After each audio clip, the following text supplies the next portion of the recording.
Hey juniors! So today we are going to be reading chapter 11 of The Giver in preparation for our benchmark next Friday. So I want you to go ahead and take out your guided practice worksheet. At the very top there should be a spot for you to write the objective today.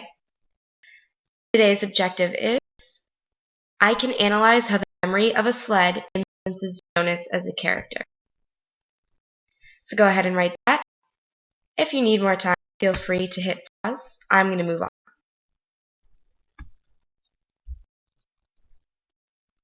So today in chapter 11, we're going to be learning more about the transmission of memories and why the community is the way it is. We know that Jonas's community is called sameness. That's also on your guided practice worksheet.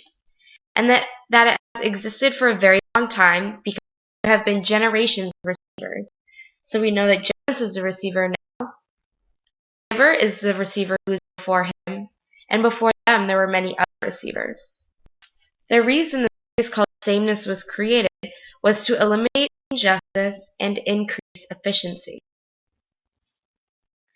In sameness, everyone has a job, so no one's time and energy is wasted.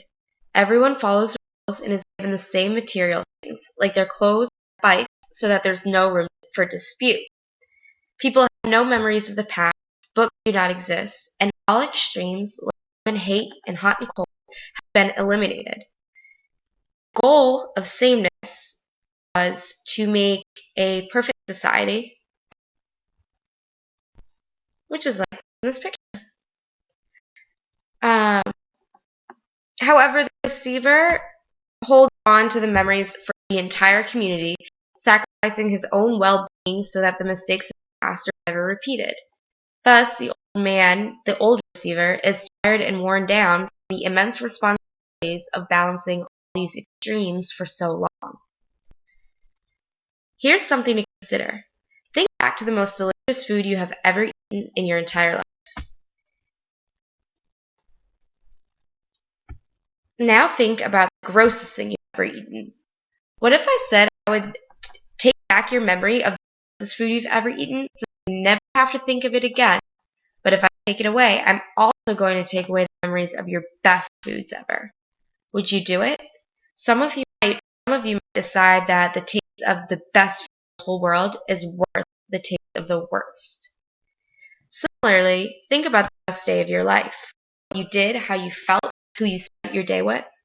Now think about the worst day. Think about if I could take away the memory of your worst day, but if I did, I also had to take away all the good memories. Would you do it? In Jonas's community, they decided that the good memories were not worth the bad, painful memories, so they decided to get rid of all of them to be safe.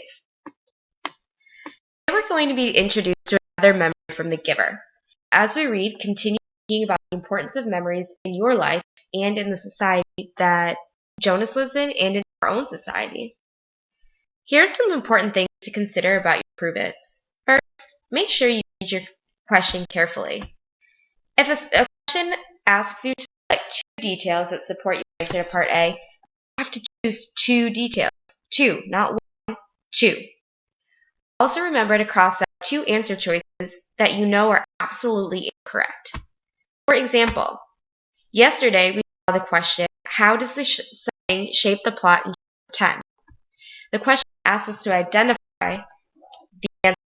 The answer choices were, the setting is a dystopia, so part B is a dystopia, so something else. Part C, the setting is a utopia, so, and part D was the setting is a utopia, so something else. So we can automatically cross out 2 choices. What 2 choices can we cross out? C and D.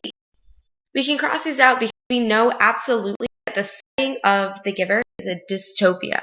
So any answer choice starting with the setting of utopia has to be wrong. Lastly, make sure that you read the entire answer choice.